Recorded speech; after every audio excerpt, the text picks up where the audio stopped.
how are you? Good to see you, Good to Omar. see you. Good to see you. Thank you for having me here today. Oh, it's my pleasure to welcome you to the New Zealand Pavilion. I know it's unusual that we sit down and to do a podcast. Basically, Clayton, I've been here a couple of times. And I think you and me, our relationship goes way, way long time ago. Yeah. And I still remember the first time when we were sitting down and you sort of like, what do we need to go next step? And it was the theme statement.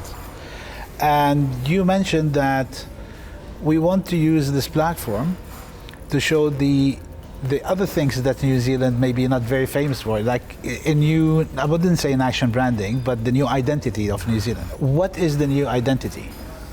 Look, you're right. We did want to take the opportunity here at Expo 2020 Dubai to change the perception that people have about New Zealand.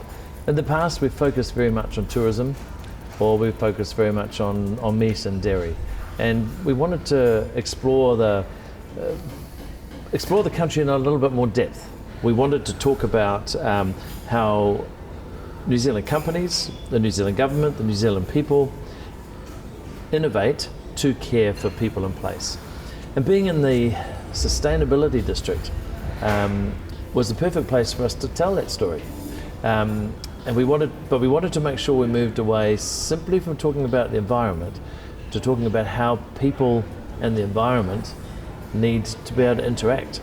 To coexist. To coexist. And if we look after nature, nature will look after us. One of the innovations in New Zealand is that in 2017, we recognised a special river in New Zealand called Whanganui as part of the community and gave it, by legislation, gave it the rights of a legal person.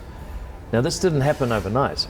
The people of Whanganui, the Maori people of Whanganui, had been talking and fighting with the Crown about this for 180 years. And it wasn't until 2017 that this was resolved. And no one owns the river because the river's part of the community. Right, yeah. But it goes through many communities.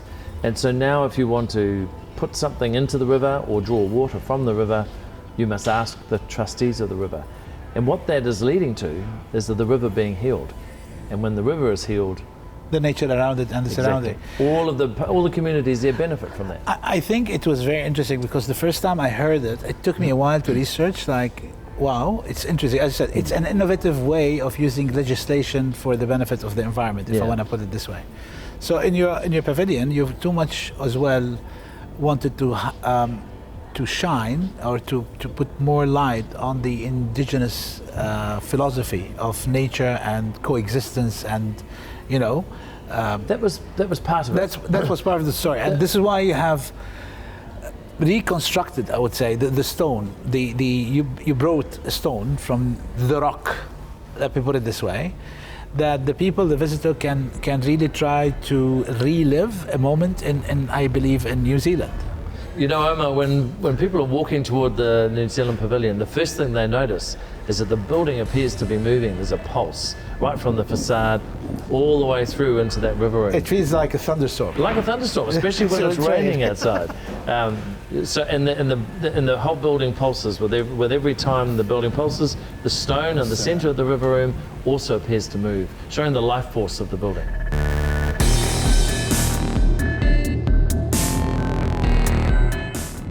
Part of being involved in an expo is that you have to entertain the visitor. They've got to experience something, and just that awe, that serenity that water creates. You feel the atmosphere, that breeze that the falling water creates. The toku, or the stone, in the very centre of the room. It's very important that there's a physical representation of the story. And having the stone there, this tells a story. One, it comes from the very source of the river. And so it's a physical part of the river that is here, and we project images onto the river, and every time the building pulses, the stone appears to move. So you feel it, you see it.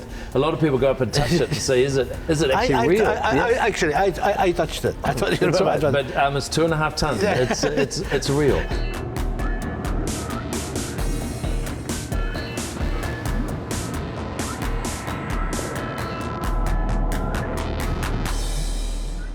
When we speak about culture, there is so much in common, we discovered, from traditional aspect between the UAE, let's say, and the Maori community there, the way we say hello to the people and so on. So there is so much cultural, as you said, similarities. Yeah. And I know that you had a big agenda on the indigenous group to give them the platform, not only from New Zealand, but from all over the world.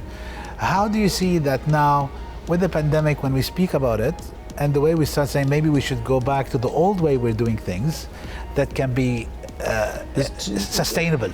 I think there's two things. One, I think there's this general perception that indigenous ideas are old-fashioned. And this is part of the Wanganui story. Here we've taken an indigenous concept that a river is not to be owned, and we've put that into legislation, but to solve a modern day problem.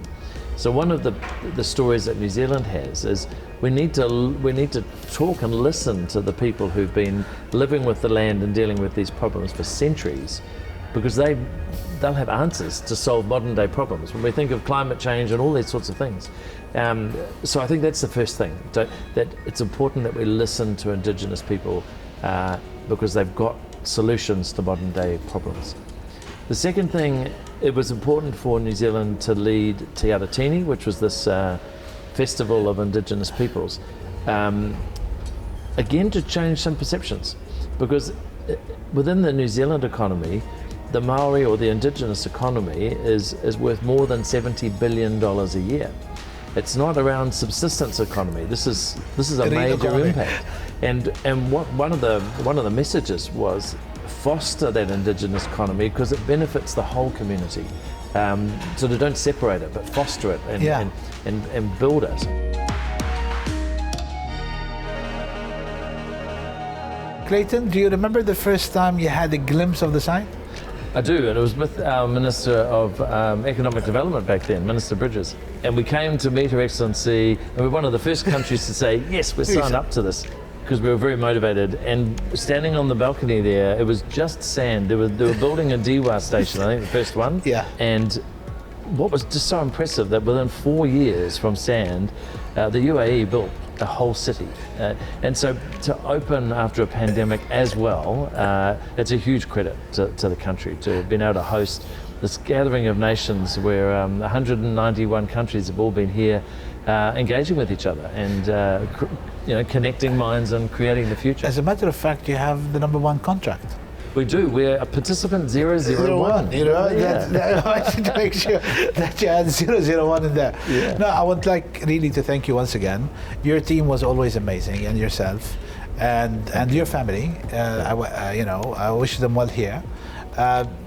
For your support, for believing in us and this project, and I think for being friends. Absolutely, always. Okay. Absolutely. Thank you, Omar. Thank you.